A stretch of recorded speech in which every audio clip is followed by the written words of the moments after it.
Portland, Oregon's gun violence and homicide rates have skyrocketed. A woman is fined $385 for talking too loud on her cell phone, and somehow that has to do with racism.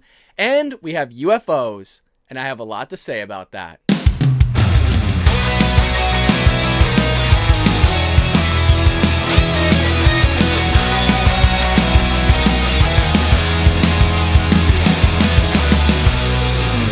Welcome to the Bald Brad Show. Before we get into our lead story today, please take a moment right now to hit that like button. It really does help the YouTube algorithm push my video out there to viewers who have not seen my content or my channel. And if you want to support a new conservative talk show like the Bald Brad Show, please make sure to hit the subscribe button. It doesn't cost you anything. It is for free, as well as the bell notification button so you're notified whenever we go live, which is every Monday through Friday, 9 a.m. Eastern Standard Time. With that being said, our lead story of the day comes from our friends over at the Daily Wire. If you're not already a member, please go over and become a subscriber today. This is written by Emily Zanotti, and she titles it, Portland Homicide, Gun Violence Rates Skyrocket After City Axes Gun Violence Reduction Team Defunds Cops. Now, who could have ever thought something like this would have happened? Who could have thought when you let people run roughshod over your city that you would have an increase in crimes, increase in gun violence, and you'd have increase in homicides? Who could have thought, right? And this, I guarantee you the city council can't wrap their head around it. Like, whoa, shit, we got rid of, we defunded the police. We let them do whatever the hell they want. Why are they still burning down our city and killing people? Like, what's going on, Jeff? I don't know who Jeff is. I just made that person up, but they still can't wrap their head around this stuff, folks. It's nuts, man. Completely nuts what's going on in Portland, Oregon. Probably the most leftist city, for sure the leftist state in the union. Portland, Oregon has seen a 7-fold increase in its homicide rate, and more Portland residents have been killed this year. It's only May, folks. We're turning in from what? January, February, March, April, May, June, next month. More people have been killed this year than all of 2019, according to Monday report in the Seattle Times. The homicide and gun violence rates have gotten so bad that Portland residents held a March Against Murder demonstration protesting lives lost and a huge escalation of gun violence in Oregon's largest city, the outlet said.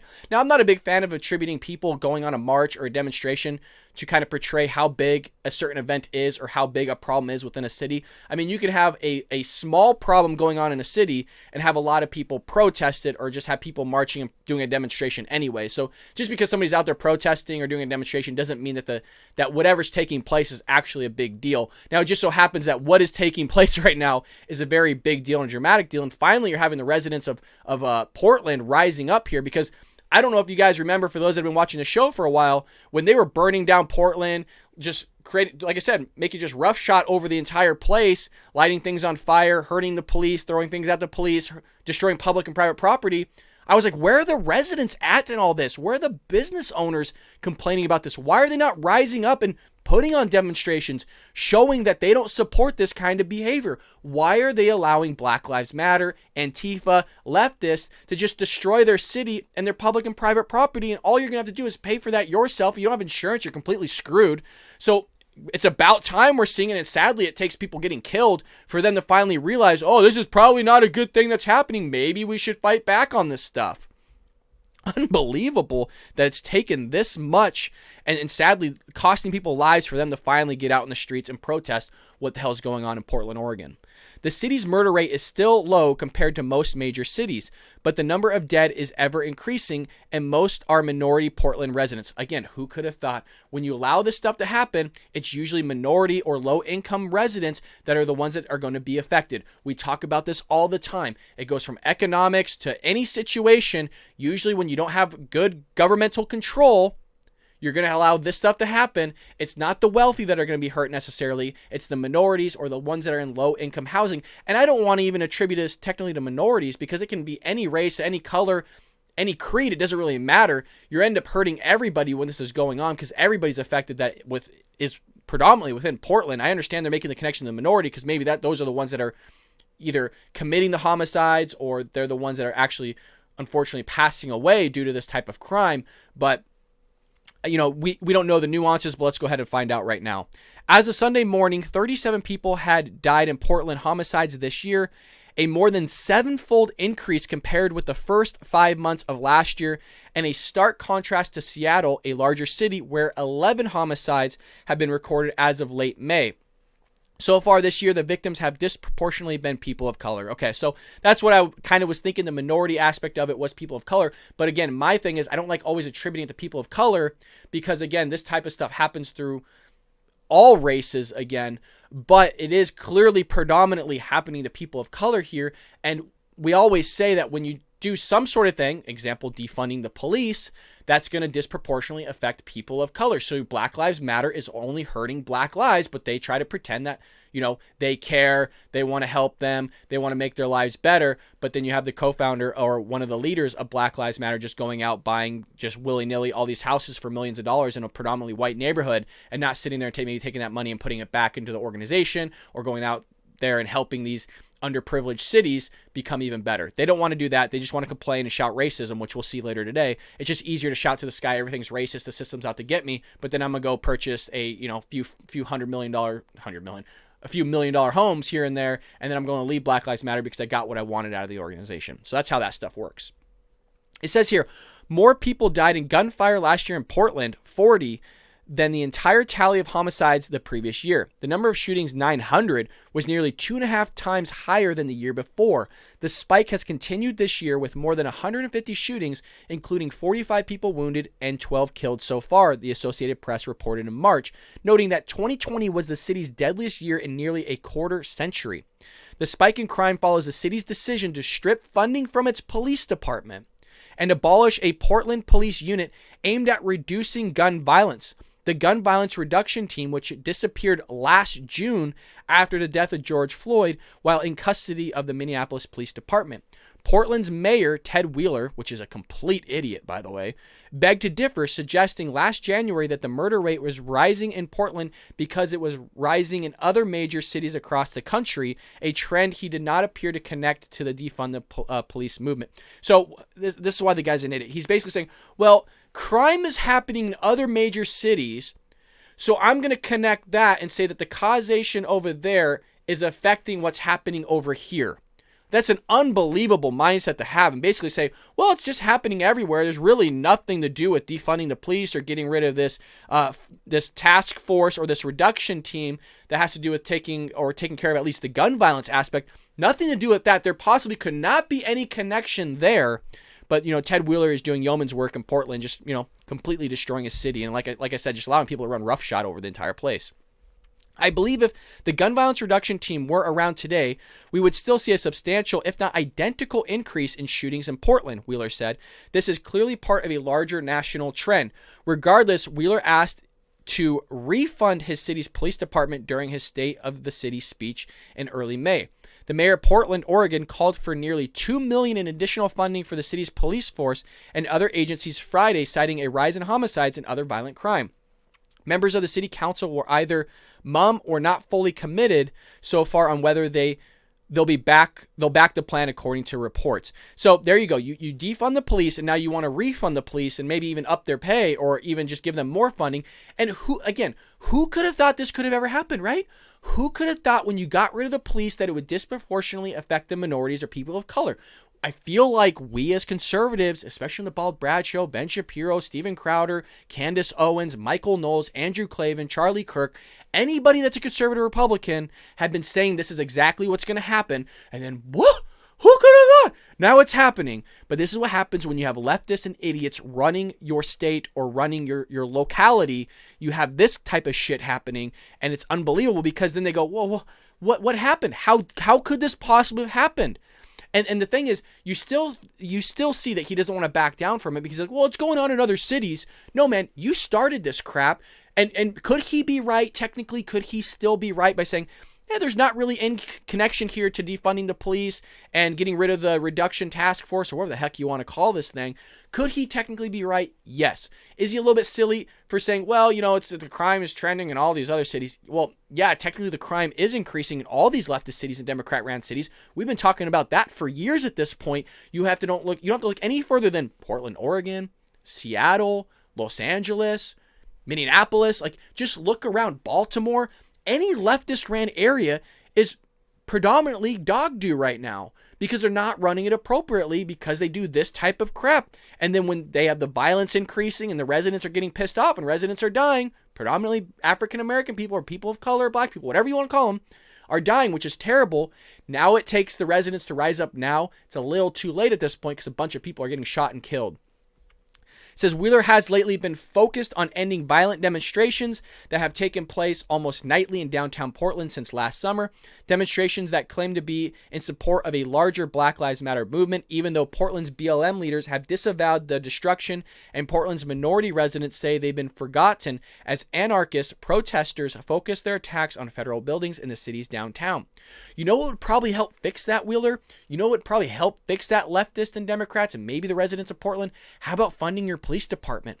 How about getting more police? Maybe that crap would finally stop when you start locking these people up, but you don't want to do that. Like I said, I'm using the literal term roughshod. You're just allowing these people to go crazy. You don't have any police going on there. There's a reason why these people are rioting for days on end in your city. There's a reason why they're lighting buildings on fire. There's a reason why you're allowing them to have riots for multiple days. There's a reason why they're going after your police departments. There's a reason why they're going after federal buildings. There's a reason why they're doing all this stuff, because you're not enforcing the law. You're not protecting your residents, which, Wheeler, that's your job, man. I don't see this guy ever getting reelected, but you never know. It's Portland, Oregon. Who could have thought crap like this could have happened? Somebody that's an elected person, somebody that's supposed to be taking care of the residents and isn't doing it. But hey, are you surprised by the Democrats? Are you surprised the way the left are running things? You're not going to see this type of crap from Ron DeSantis, who put an anti-riot bill, who actually funded his police, gave them bonuses, actually takes care of his first responders. You don't see that from the left. You don't see that from Democrats. Why? Because all that funding is going to illegal immigrants. All that funding is going other places like infrastructure, right? Unbelievable stuff. But hey, you know what? At least I don't live there. I don't have to deal with that crap. I deal with it somewhat because I live in Los Angeles, Southern California. So everybody pray for me and the rest of the conservatives that live out here, because now we got to deal with the similar crap going on in LA. We'll see if that stuff changes, because finally the sheriff, Vanilla, what is that? Let's call him Vanilla Wava. But the LAPD sheriff, the sheriff of Los Angeles, is supposedly going to take care of that. So we'll see if the police department down here takes care of it. And by the way, I'm all for police. I got a lot of friends that were police. My family were police. I want more police. I want them taken care of. I think they should be paid a ton of money for it. I think that's tax dollars well spent, because the whole purpose of the government is to take care of its citizens. That's what they're there for, to protect and serve. Furthermore, speaking of people running roughshod, saying crazy things, shouting racism in the streets, Black Lives Matter, we have a story here from the New York Post, once a newspaper. It's written by Amanda Woods, and it is titled, "Black Woman Fined $385 for Talking Loudly on the Phone, Says Race Was Motive." It's always race is motive, right? Anytime, I'm sure that I haven't read this. I'm sure that the person that called on that her was probably white, right? Oh, well, you know, it has to do with racism, because it possibly couldn't be that maybe you're talking too loudly, or you're creating a problem in the public, or maybe you're consistently talking out in the public too loud, shouting, and everybody can hear you. Everybody can hear your business and doesn't want to hear it all the time. But it just has to be race, you guys. It possibly couldn't be something else. And by the way, I have a story that connects to this when I lived in the East Coast, Washington, D.C., and I'll get to that in a moment. It says a black Michigan woman was fined $385 for talking too loudly on her phone, and believes her white neighbor only called the cops on her. Oh, there you go. Like I said, the stuff writes itself. Let me start again, because it was right there in the first sentence, getting directly to what I just talked about. A black woman was fined $385 for talking too loudly on her phone, and believes her white neighbor only called the cops on her because of her race, according to a new report. Again, the mindset is consistently about race. It's consistently about being, I'm the victim. I possibly couldn't have created a problem in the public. I possibly couldn't have done anything wrong. It has everything to do with the amount of melanin that you produce in your skin. It's just an unbelievable mindset. The consistency of the left, the consistency of the Democrats to continually push this race narrative, rather than looking at yourself and trying to better yourself. Take the ticket, go fight in a court, and call it a day. Don't always attribute it to racism. Nobody cares about your race, man, or lady, whatever you want to be called. I don't know. The pronouns here they might not match up, so I better be careful with that, or else the left will come to me and silence me. It says here, it says Diamond Robinson was walking up and down her block on Cushing Street in East Point Thursday when a neighbor approached her asking, "Do you think that you can get off your phone and talk lower?" One of those things, she said, Robinson said. And I said, "Get out of my face," and I proceeded to walk past her. She is saying whatever she is saying. 3 minutes later, East Point police pulls up. Robinson said she began streaming the interaction on Facebook Live. Oh, God, here we go again. And I hope you know this is all being recorded, she told the police officers in the video. Like they don't, I love how people go, well, this is being recorded. You better be careful. This is being recorded. The officer doesn't care. He's just there. He was responding to a call. That's his job, right? Responding to the call, trying to figure out the situation, and you just going, I'm all, I'm going to record this. Everyone's going to see you, blah, blah, blah, all this. It's like, it just gets tiring after a while. Allow the guy to do his job. He's not going to do anything. He's just there. He's trying to get control of the situation of what is happening. And you're sitting there putting a phone in everybody's face and creating all this chaos. So it doesn't help her situation that now she's on Facebook Live, creating more of a scene. So it makes you wonder, how often is she outside shouting in the streets on the phone, being loud, and basically being a public nuisance? We'll see. Let's continue. As she continued recording, authorities wrote her the ticket. I get a ticket for being a public nuisance. Well, there you go. Because I'm talking too loudly on my phone, she said in the video. That's why I got a ticket, ? Robinson told the local outlet she plans to fight the ticket and is now having security cameras installed outside her home. That's a little weird. I mean, I'm all for security. You're going to put security cameras and spend all that money because you got a ticket for talking on your cell phone too loudly? It's a little strange. There's no way police should be called on me when I'm on my own property, in my own neighborhood, on my own block. Well, that's not true. There's a lot of crimes that can be committed on your own property. There's a lot of things that you could do on your own property that's against the law. So it just kind of shows you where she's at intellectually. And that's, again, it's nothing to do with her race. I don't care what your damn race is when you're saying stupid crap like that. Well, I'm on my own property. I can just do whatever the hell I want. Well, unfortunately, you can't do whatever the hell you want. You can commit murder in your house. It's still murder. It's on your own property. It's still murder. You can be a nuisance to everybody. You can be blaring music as loud as you want. It's still a public nuisance, even though you're inside your house. You just can't do whatever the hell you want if it's affecting other people.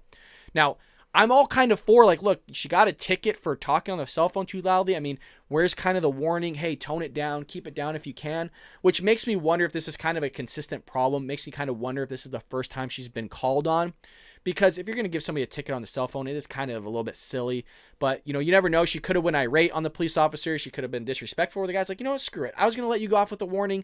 I was just going to leave it be. But now that you're kind of creating a problem for me, I'm going to go ahead and create a problem for you and write you a ticket for $385. You could deal with it in court. So who knows? It says here, Robinson believes she was targeted because she is black, according to the report. The white woman who called the police had just moved to the neighborhood a couple weeks ago. She said she felt broadcasting what happened on Facebook Live was her only choice. A lot of these things are being pushed under the rug, and they do not need to, she said. We can sit here all day and we can chant, we can riot, and we could do all of those things, but that is not going to make a change if you don't speak up at that time, at that moment. Robinson said she'd like to tell the 911 caller to leave her alone. What's going on? Are you upset? She said. What did I do to you? The neighbor declined to comment on the local outlet besides to say that the fine speaks for itself. When asked about the hefty fine, a police officer told the station she will have her day in court, which is absolutely right. Look, if there's any issues, allow the justice system to take the issue and do what they need to do with it. But just based on her just going, it's the motive was race. This was racist because a white person called the cops on a black person. I had a white person call the cops on me. When I used to live in Washington, D.C., I was still doing accounting at that time. Granted, at this moment in time, I was talking to my parents on the phone. I was at a local coffee shop really late. That's what you do. When you work and you're grinding, you tend to work late. So the coffee shop closed. I was waiting for my Uber to pick me up. I didn't have a car out there. And so I was walking up and down the street, and where this coffee shop was kind of in a residential neighborhood. It's kind of hard to explain. But I was just walking up and down, had my headphones in. Guys, I was wearing a suit. It wasn't like I wasn't a hobo. I wasn't like a homeless person. I nicely dressed, nice. I had hair back then, so my hair was nice. And next thing I know, this unmarked car just swings around the corner and kind of screeches in front of me. Turns out it was the police. I was like, holy shit, what's going on here? The guy called me over. He said, hey, sir, what are you doing? We had a report that you're, it's the same exact thing, creating a public nuisance. And I said, whoa, hey, like, what's going on? Like, I just moved here not too long ago. They asked me what I was doing. I said, look, I was at the coffee shop. I'm on the phone with my parents right now. I go, I'm just walking up and down waiting for my Uber driver to show up. And I'm always at this coffee shop all the time. And I said, did somebody call the cops on me? And he didn't believe that I was actually on the phone with my parents. So I was like, hey, talk to them if you want. They're on the phone right now. And it was all these things. I was very cordial with the guy. I wasn't a jerk. I didn't pull out my phone and start recording on Facebook. I didn't start doing all these things. I treated the guy with the utmost respect. And he let me go with the warning. And he said, hey, you know what? Can you do me a favor? Can you just go back to the coffee shop, stand outside, don't walk up and down the street because, people are kind of worried and all these other things. Could I said, why are people, could I have created a problem, right? Could I have created a massive problem out of a small issue? Absolutely. Do I have every right, not even my property, do I have every right to walk on a public street up and down as many damn times as I want? Absolutely I do. But is it worth me creating an issue when I can go just walk back to the coffee shop that's maybe 50 yards away, stand in front of it and wait for my Uber there and still talk to my family? Absolutely, which is what I did. Now, if I created a nuisance like maybe this person did, maybe I would have been fined money. Maybe I would have been charged for something. I don't know. I wouldn't say charged for something, but I would have probably been fined and given a ticket for whatever it may be. I wasn't talking loudly on my phone or anything. I personally think it was a lady walking her dogs that saw me, but beside the point, it doesn't matter who called the cops on me. All I'm doing is trying to be a stand-up citizen and do the right thing. But hey, you know what? I'll go stand at a coffee shop rather than going, all right, who was it? Was it a black person? Are they racist? Who the hell called the cops on me? Was it an Asian person? Must have been freaking racist. You know, rather than doing all that crap, just, hey, you know what? Just work with the police officers, work with your community, and try to make things work. But I have a feeling here she was being a little bit of a knucklehead, and that's probably why the cop didn't want to deal with her bullshit and gave her a $385 ticket. Now, in the last story of the day, we're done away with the racism. We're done away with the homicides and gun violence. Now we're going to have a little bit of fun here. I want to talk more about this UFO stuff going on because I watched the backstage episode with Jeremy Boring, Michael Knowles, Andrew Clavin, and Matt Walsh and Ben Shapiro. And they talked a little bit about UFOs finally. Turns out Matt Walsh is a big UFO believer. And now I'm a believer of UFOs. I'm not necessarily a believer of aliens because UFOs is just unidentified flying objects, right? There's always unidentified flying objects. Hell, we've all seen an unidentified flying object. You're like, is that a plane? I'm not really sure what that is. Is that a jet? Is that a plane? Is that an air? You know, what is that? Because it's really far off. You don't know. Technically, that's an unidentified flying object to you. So it doesn't mean that there's extraterrestrials. It doesn't mean there's aliens flying around. Could there be? Maybe. But it says here, this is from USA Today, we can't ignore this. UFO sightings spark concern from more than just conspiracy theorists. It says here, and it's written by Joel Shannon, when Daniel Dresner wrote about UFOs in 2019, he worried the column could tank his credibility, both as a professor of international politics and as a columnist. And absolutely right. When you start talking about UFOs, like, hey, I think it's a possibility. All this footage that's coming out with the rotation, you know, there's no propulsion coming out the back end. There's no heat. There's no exhaust. You have these fighter pilots that fly, you know, upwards of $22 million plus planes or jets. You have our Navy coming out there with radar showing this stuff. You have the Navy coming out showing actual footage of these objects, and the Pentagon going, yep, that stuff, we're still investigating it. We don't know what it is. Well, that's unidentified flying objects. And look, if they're swarming our warships, our Navy, our vessels, they're flying over our installations, and they're not supposed to be there, you would think that the American public would want to know what the hell this stuff is. You would think our government wants to know what the hell this stuff is because it's not a good thing. But the second you start talking about UFOs, people attribute it to aliens, and they think you're a little nutso, a little wacko, where you're like, look, I just want to know what this stuff is. The same way, you know, when we as conservatives, it's like, hey, you know what? I want to see an audit of the ballots. I want to see what's going on with it. All of a sudden, you're conspiracy theorists talking about election fraud and all this other stuff. We're like, look, I just want to perform a damn audit. I just want to see if everything's legit. What's the problem with that? It's not a big deal. Look, if the Democrats want to run audits themselves, go ahead and do it. I think there's integrity in things. And look, if the president won fair and square, then he won fair and square. That's fine. You could still roll an audit and it doesn't have to be fraud. That's majority of what us as public accountants did as auditors, assurance and advisory auditors, is just because we're auditing a company doesn't mean they committed fraud. That's a big public misconception. A lot of times you're just going in just to make sure everything's correct, or maybe the company wanted to take out a loan or something from the bank, and the bank requires them to be audited just to make sure that the books look correct. So just because somebody's being audited and something's being done doesn't mean that there's fraud. You just want to make sure everything's in alignment, everything's in order for whatever needs to be done in the future. So just because you're running things and you're looking at things and you're suspicious about things doesn't mean you're a conspiracy theorist. It just means that you're curious about things. And that's how I am with UFOs. I just want to know what this stuff is. And I haven't seen footage like this, especially from our military and the Pentagon, especially a prior president, meaning Barack Obama, coming out and saying, yeah, there's flying objects. We've seen this stuff. We don't know what it is. We're not saying it's aliens, and there's things I can't tell you, which was a little weird why he said that. I get it. Some things are classified, but this stuff is a big deal, and I find a lot of fun with it because I love the paranormal. I love the supernatural. I love aliens, ghosts, all that stuff. Doesn't mean I believe in it, folks. I just find it very entertaining. He said the evidence had been mounting for a while. Among the most striking, a video showing a Navy fighter jet locking onto a mysterious target streaking across the sky as a pilot incredulously asked, "What is that, man?" The video is authentic, the Navy said, without offering an explanation. The video helped prompt Dresner to join an increasingly mainstream group of academics, journalists, intelligence officials, and politicians who say acknowledging UFOs exist doesn't mean embracing conspiracy theories or believing in extraterrestrial life. And, just going on with the extraterrestrial life thing, something I thought was interesting was I was watching Joe Rogan. As many of you know, Joe Rogan is a podcaster. He does talk shows, and he talks a lot about UFOs. And he was on, I think, with Neil deGrasse Tyson or something like that recently. And something I haven't thought of, he's like, look, why can't it be UFOs? I'm not saying that they're here in person, but if we're sending rovers to Mars, why couldn't it be something that's a rover for them here on Earth? Maybe it is unmanned. Maybe it is like a rover for them that they sent here. Something I never thought about before, and I thought was kind of interesting of, well, why couldn't it be? It's pulling maneuvers that, as far as we know, a life form can't survive with the G's and that type of force from going, 80,000 feet to a foot above sea level in a span of a second. You can't survive that type of G-force. So, and especially the propulsion of it, human beings can't survive that as well. So what's to say that these are unmanned and maybe they are just, kind of their types of rovers? I don't know. Just something I thought was interesting. Though UFOs are often synonymous with aliens in pop culture, those who study the phenomenon say UFOs should be understood by their literal name, unidentified flying objects. Once identified, they may have a mundane explanation, weather balloons, drones, or the planet Venus. Well, not with this type of footage. The only reason I say that is because, one, there's no way in hell weather balloons travel that fast. Same with drones or the planet Venus. So that's more the conversation as you're looking at this footage, and everybody has their own theories. Oh, it's a bird, it's a pigeon, all these things. It's like, dude, let's just kind of look at this objectively for a second. Now, statistically, is it aliens? No.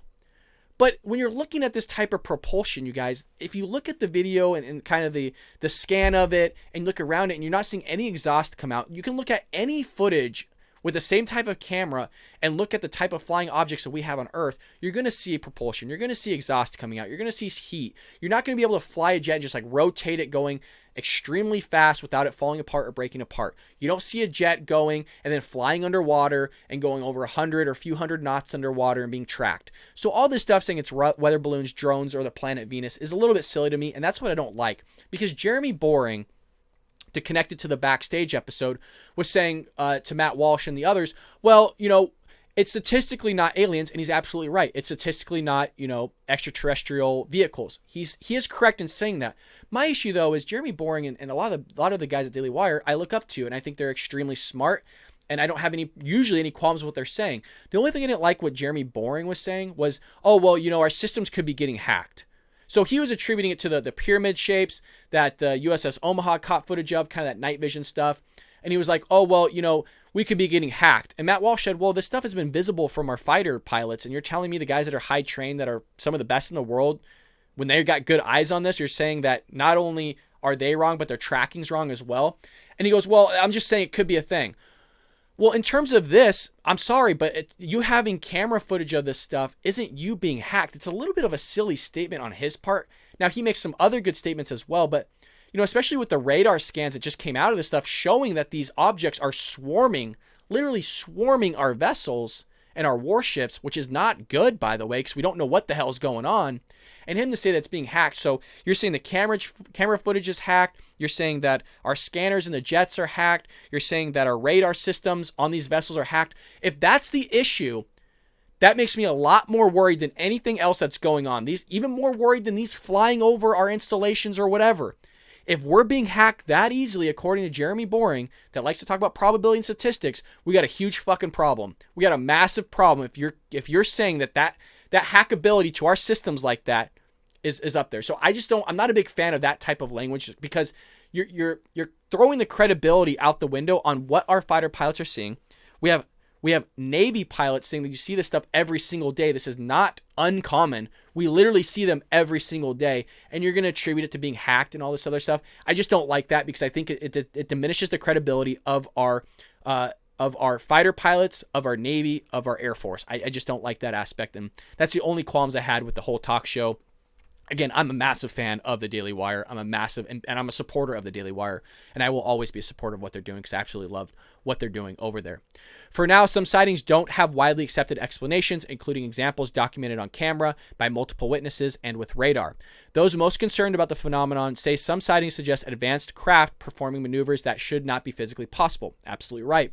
The view has been further bolstered by comments from high-level figures, including former President Barack Obama, who acknowledged that there is footage and records of objects in the skies that we don't know exactly what they are. We can't explain how they move, their trajectory, which is going what I'm saying. If you have Barack Obama sitting there, the former president of the United States knows about this stuff. We have the top military in the world. And so if the Pentagon doesn't know what this stuff is, and they don't know how the propulsion is working, meaning what he's talking about here, the trajectory, how they move, that's weird. And look, even if it's not extraterrestrials and it's a foreign power, we should be very worried because their technology super exceeds anything that we have by hundreds of years as far as the United States military. Now, could I be wrong on that, folks? Yes. But I'd be hard-pressed for the president and the Pentagon to not know what the hell this stuff is if it is our stuff, okay? That's all I'm saying. Maybe we do have this technology and just nobody knows the hell about it other than a small portion of our military. Maybe. Could be that. It says, that's led Dresner to conclude more bluntly, what I do know is that UFOs exist. We can't ignore this anymore, he said. An unclassified Pentagon report on UFOs is soon headed to Congress. There's no question anymore that UFOs are real, author and independent journalist Leslie Kean told USA Today. Kean has co-written several New York Times articles on UFOs. Those reports, which included footage confirmed by the Navy, helped inspire a recent surge in the public's UFO interest. After studying the phenomenon for more than 2 decades, Kean said she's open to connecting UFOs with extraterrestrial life, but she's quick to distance herself from conspiracy theorists. The people who have researched UFOs the most tend to be agnostic about what they are, she said. She described the connection between UFOs and extraterrestrial life as an easy one for people to make, aided by decades of films and books on the subject. She hopes the growing interest in the topic will promote study from scientists who may offer other explanations. And I'm all for that. The more information, the better, unless it is literally our government that doesn't want our type of technology being exposed, where we literally have our own people being watched and we have our own fighter pilots, our own military, watching our own military. Then I get that aspect of why you want to keep it hush-hush, because I don't want the foreign powers to know what kind of technology we have. I don't want China to take what we have and ultimately reproduce it and re-engineer it, back engineer it, whatever you want to call it, the type of technology we have, because we all know they steal our crap. They've been doing it for a long time. I don't want that to happen. But, you know, if it's not our military and it is something that we don't know, I would like us to figure out. And if the Pentagon's saying, look, it ain't us, then maybe it isn't us and maybe we got to figure this stuff out. So I'm looking forward to this release that's supposed to happen. From what I heard, it's supposed to happen June 1st, maybe today. I doubt it. I would imagine sometime this month. But, you know, I've heard that it's not only going to talk about cases of UFOs or UAPs within America. I heard it's going to be talking about what the government has globally. So maybe Israel sharing stuff with us. I know there's other countries that work with the United States on this UFO unclassified, classified documentation of this. So we'll see what happens. I think it's a lot of fun. I find it fascinating that at least we're finally getting more footage of this stuff in this time, in this era. And I also don't want this show to always be heavy on topics like racism, leftism, democracy, Democrats, things like that. I'd like to be a little bit of fun every now and then and kind of show you articles that I find interesting, whether you believe it or not. Again, I find it interesting and I find it fun. So with that being said, everyone, please make sure you hit the subscribe button as well as the like button. It really does help the channel. Share this video on Reddit, social media, so that we can grow even faster. We should hit 2,000 subs either today or tomorrow. Thank you always for your support and your kindness and your generosity to me. Leave me a comment down below, folks, and I'll see you tomorrow here on The Bald Brad Show.